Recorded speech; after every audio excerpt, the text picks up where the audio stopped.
So, to give some context, I, female 35, have been married to my husband, 37, for 6 months. He has 2 children from 2 different uninvolved mothers, and they live with us full-time. The kids are pre-tween and a tween. I work long hours at a demanding job time-wise. My husband thinks that just because I work from home I can pause whenever, but it's untrue. He'd asked me to do things for the kids or him during work hours, but I told him I'm working and unavailable during those hours and that the kids are his responsibility till I'm done. Yesterday, he told me he wanted to attend a friend's engagement dinner and asked if I could take time off work to make the kids dinner. I told him absolutely not and insisted that he cook for them or order takeout. He said he had no time to cook and takeout was off the table since he didn't want them to eat fast food. He later said fine and that he would cook dinner and then go to the party. 2 hours later, the kids came in and said they were hungry. I was puzzled. I asked if their dad cooked them dinner and they said he didn't. Moreover, he told them to come and ask me to cook for them at exactly 7 p.m. I was so angry to find myself in this situation. I took a few minutes off the meeting, ordered takeout from the nearby restaurant, fed the kids, then had them watch TV and then went to sleep. He came home at 11 p.m. and went off on me after he discovered that I didn't cook like he was counting on me to do. Not only that, but he yelled about feeding the kids takeout. I argued back, saying I had no choice after he tricked me into cooking for them knowing I was busy. So I ordered food and ensured the kids were fed while I focused on work. He ranted about how I cared more about work than my stepchildren, God forbid, called me selfish, then went upstairs and refused to talk to me. He's still sulking about it today and says I need to get my priorities in order because they're messed up. Info about that friend's engagement. My husband has this friend from college. They're close and he couldn't miss the event. Moreover, he said he was upset with me for missing the event and now refusing to cook a healthy homemade meal and order takeout, knowing it's a no-go for him. So, am I the idiot for not making some time to cook for the kids? Not the idiot. Well, I think we can figure out why the moms of these children aren't involved. I can tell you from this point it's going to get a lot worse. Honestly, I would immediately file for divorce before he tries to take all your assets. He only values you for what you can do for him. I'm sorry, but this isn't a relationship. Agree. His priorities are the kids before a party. Did he marry you to have a mom for the kids? He skirts responsibility of the kids to you so he could go to a party. I tell him to sulk all you want. You didn't want them to eat fast food, and you didn't prioritize their meals instead of going to a party. Better yet, staying home and taking care of them is the priority. You're not the one who messed up. Don't allow him to manipulate you and have you believe you did wrong. Baby mama left him for a reason. Everyone's the idiot here. Why did you marry this loser? Surely you knew what the situation was going to be. You talk about his kids, but come on, they live with him full-time and a pre-teen. Did you think you could just ignore their existence while moving in and marrying their father? You both need to get on the same page for the children's sake. You can't marry a man with kids and no mom and act completely separate. This seems like a bad match. He wants a mom for the kids. You don't want to be a mom. So everyone loses, especially the kids. But your husband is right. You seem to care more about work than anything else. And what the heck do you do that you're still in active meetings at 7 p.m.? She is at work. Just because she's at home doesn't make her less at work. Bail out now. This man does not respect your needs, feelings, or boundaries. This relationship will consume you to the point where you no longer have a sense of self. Everything will be about his and the kids' needs. This will only get worse. Save yourself and leave. File for divorce and move on to a happier existence. Sorry, hun. My male wife, female Sonia, is a stay-at-home mom of our 2 children, a young male and a female. I try to help with the kids when I get home. I know being a stay-at-home mom is tiring even though she has part-time off from school, but helping with homework, making food and taking care of kids can be exhausting. So when I get home, I make dinner, wash the dishes and stay with our children for a while so she can have her moment too. These weeks have been pretty exhausting. It's a very important month professionally. In November will be the delivery of a 6-month project that my team and I are idealizing. Last week was the final touches and review of the entire project, so I went to work at 8 a.m, got home at 5 p.m, took care of my kids until 9 p.m, and was actually working until 3 or 4 a.m. to get maybe 3 or 4 hours of sleep. I have trouble sleeping, so it was a lot if I slept 12 hours in 5 days. I was exhausted. I wasn't even driving because I didn't trust my senses to drive. I couldn't vent to Sonia because she was stressed too. Our children had the flu. I was dragged to the hospital by my co-workers after nearly passing out for only walking. The doctor demanded that I take a week's medical leave because I was already on the verge of burnout. When I got home, I spoke to my wife, who seemed to understand. I asked her to give me a day off from everything, as I would try to get as much sleep as possible that night to come back better. She said fine. I also offered to give her a day off because I knew she was tired too. So I went to sleep at 9 p.m. and woke up to Sonia nudging me to take the kids to school. I walked them to school. I talked about what we talked about yesterday, and she said, "Yeah, but that's your part of the morning and I have other morning plans. Yoga class, gym, and house cleaning." I asked her 3 more times to do this for me as I was still exhausted, 6:30 a.m., but she just said, "You're still a father, tired or not." It could have been the tired or not bit, but I ended up losing my mind and screaming, "I just need a few hours of sleep. Please respect what I asked of you yesterday and let me sleep, man." She was in shock and said, "Okay then." So she took the kids and I slept until 4 p.m.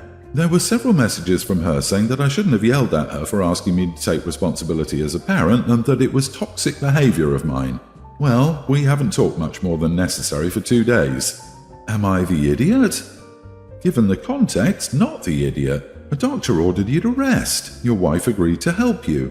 If roles were reversed and you took time off work to step in for your wife, you would be the idiot for waking her up. She didn't respect your valid medical need to rest. Your doctor ordered a week of medical leave to rest. This right here. Also, it appears that the wife gets a 2-hour break every day for yoga and gym. When does OP get his 2 hours per day break? A good, loving wife wouldn't be trying to argue fairness when you're sick from exhaustion.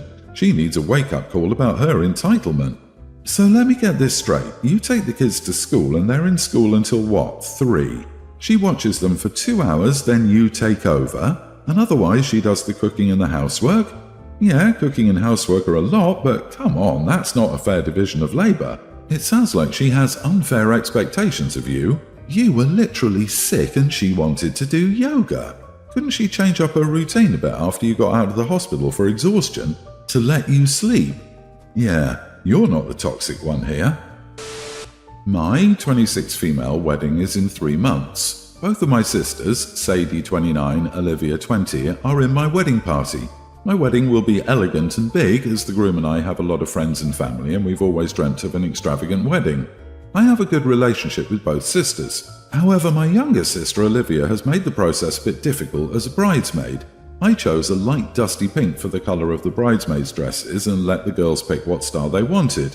Immediately, Olivia said she will feel insecure as she's so pale and the dress will make her look red. I suggested a spray tan, as the colour of the dresses has already been set in stone to match the rest of my wedding, but she said absolutely not. Fair. I didn't hear anything else about the dresses, but now I'm in a predicament with her again and I'm not sure if I've made a mistake by making such a big deal of this. Olivia regularly highlighted her dark brown hair with blonde for years, but decided about a year ago to grow it out and let it get healthy, meaning no dye. A month or so in, her hair didn't look terrible, more like a balayage, but now we're around the year mark and her roots are straight up brown, and there's a straight line, no blending of blonde for the last 8 inches of her hair. Olivia has insisted she has her hair down during the wedding. However, I don't want her roots and hair on full display during pictures, the ceremony, and throughout the night. I love my sister and respect what she wants to do with her hair. However, her hair is an eyesore, and I've never seen anyone let their hair look like this for this long. I told her I would pay for anything she wanted to be done to it, as long as her roots were at least a bit blended for the wedding. She says she doesn't want to put any more chemicals on it and is leaving it, and I won't change her mind. I told my hairdresser about Olivia's point of view. We go to the same hairdresser, and she told me that there are plenty of things she can do for her that can make her hair look blended and still be healthy. Unfortunately, Olivia still refuses, despite my offer to pay and our hairdresser saying she could make subtle changes and preserve her hair. I should add that her hair is not breaking or fried. She wanted a break from dyeing it to get it as healthy as she could and grow it.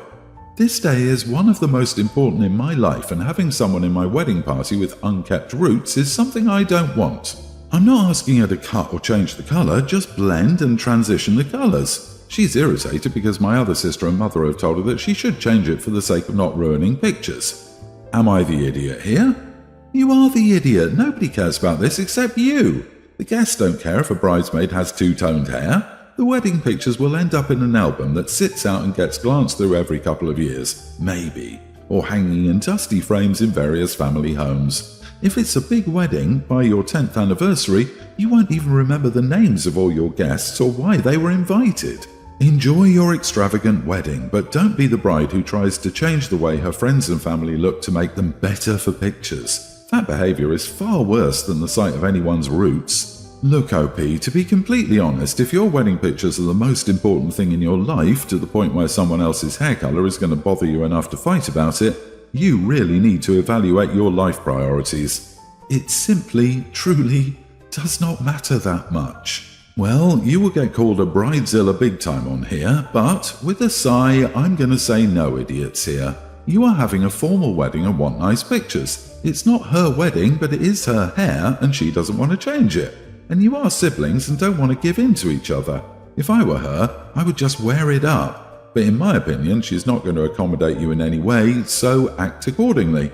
There's always Photoshop, but just for the couple's pictures. In a few years, Olivia can look back on her copy pictures and realize how bad her hair looks and how selfish she is. And before everyone attacks me, I usually am very anti-bridezilla, but for my sister, I would make a sacrifice of using a temporary dye or putting my hair up. I, 39 male, had a one-night stand in college and the girl, who we'll call Jade, got pregnant. I agreed to pay child support, but that was all. This arrangement has worked for 18 years and I never liked the idea of having kids anyway, so I don't mind that my son, Marty, 18, and I have no contact.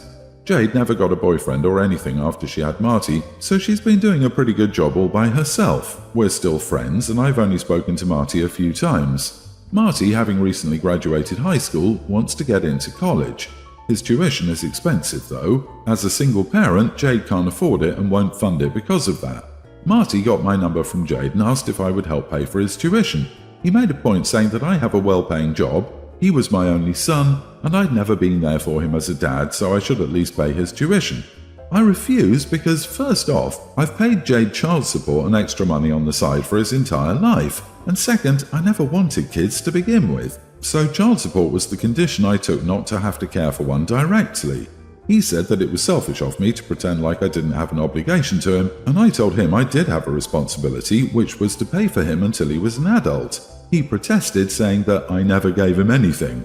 This just isn't true. I made sure Jade had the money to care for him and gave him gifts through Jade on occasion. Jade and I have been content with this arrangement for years, and she does a great job being a parent. I funded a whole lot of my son's life, and I basically paid for everything Jade couldn't, like extracurriculars and sometimes even bills and groceries if she was in a bad spot. Jade agrees that Marty is being unreasonable in this demand, and she's thankful that I was there to support them both. She told Marty he had other options and tuition would hurt my finances too. His tuition is tens of thousands of dollars, and I get paid more than average, but not enough to afford that. He's angry at Jade for taking my side, saying I'm an unsupportive bum and that I've done nothing for him in the long run. But that's just not true. Am I the idiot? Not the idiot for not paying tuition. It sounds like you fulfilled the obligations set by you and Jade. But don't pretend you don't deserve to be called an unsupportive bum by your son. It absolutely sounds like the truth given what you've written. You gave Jade the monetary support, not your kid. Yes, it was used for your son's needs, but since kids aren't supposed to be involved in the money issues between parents, you'll have to tell me what you've done for your son so that he could consider direct support from you. It seems like you did the bare minimum but nothing more. I'm not sure you deserve the credit you want for your role. I'm going to disagree with you here. My dad got my mom pregnant in high school and ran away from her, disappearing forever. Not a dime for child support, no gifts, nothing at all. She worked her butt off to support me, but it was rough. If he'd helped financially, that would have been a massive blessing. So OP has done more than many dads do with their kids they don't want. He's been supportive. He doesn't deserve to be called a bum. The kid just doesn't understand this. Also, so many people can't afford college. So you either take out loans, get scholarships, work to pay for it, or figure out life without college. Okay, to start off with, if you never wanted kids, you should have covered it up. Pregnancies need two people to be involved. I think you should at least work with him and offer to pay half and have him work, and with Jade's help, hopefully he'll be able to go to uni. Saying no from the get-go is putting him behind before he even starts. Since you have no other kids, You really should get in and help put him through uni. So I have 4 children, 2 from my previous marriage and 2 from my current marriage. My first wife passed away when our children were both under 3 years old. Before we had our children, she and I made a promise to each deposit $350 into their account every month for their education. After she passed, I felt it was my job to fulfill her part of our promise. Unfortunately, I couldn't afford to deposit $700 each, so I lowered the amount to $450 each. I also do the same for my 2 other children, though the amount is $200. My current wife had no problem with the amount I gave my children and ours. However, when I increased the amount to $550 for my children and $250 for ours, she had a problem with it. She finds it unfair I gave my 2 older children $100 and our 2 young ones just $50. I explained to her why it's $100 more for my 2 oldest. Their mother is no longer alive to fulfill her promise, so I'm doing it for her. It's $50 from me and $50 from her. She still thinks it's unfair and finds it annoying that my dead ex is dictating our finances. She said I should treat all my children equally and give them an equal increase. I explained again that I'm their only parent and they only have me to save up for their future. Our children still have 2 parents to save up for them. I told her she could add the other $50. I also told her that I didn't appreciate her calling her my dead ex. She's not an ex, she's still my wife. I told her that I found it weird that she was so intimidated by someone that's not alive. Then she screamed at me after I told her that. She stormed off and hasn't spoken to me since Friday. I'm having some doubts about my decision now. It might sound fair in my head, but my younger 2 might feel they're being treated unfairly. I might have also gone too far by saying she felt intimidated by my first wife. I was just a little frustrated. So, am I the idiot for giving my oldest 2 more money? Not the idiot. Your wife calling your deceased wife your dead ex is a massive red flag. She probably let it slip out of anger, but nonetheless she clearly has some built-up feelings on the matter that she's held in for a while. I don't know how other financial matters are arranged in your family, but I don't think you're wrong for wanting to pay what your previous wife would have contributed. On the contrary, I think it's very sweet and I find it unfortunate that your current wife doesn't see it that way. In my opinion, you are the idiot. The agreement to contribute to her children each month was appropriate when she was alive. Now that she's not, you took it upon yourself to continue making the monthly payments. Unfortunately, she's not here to contribute herself. Your kids absolutely will not understand why half of them get substantially more money. They will think you only care about your first 2 kids, and your wife is right to be upset. Do it equally or not at all. It'd be one thing if your wife left money behind. That would be appropriate to give to her kids only. But to go out of your way to ensure some of your kids get more of your money is an idiot move.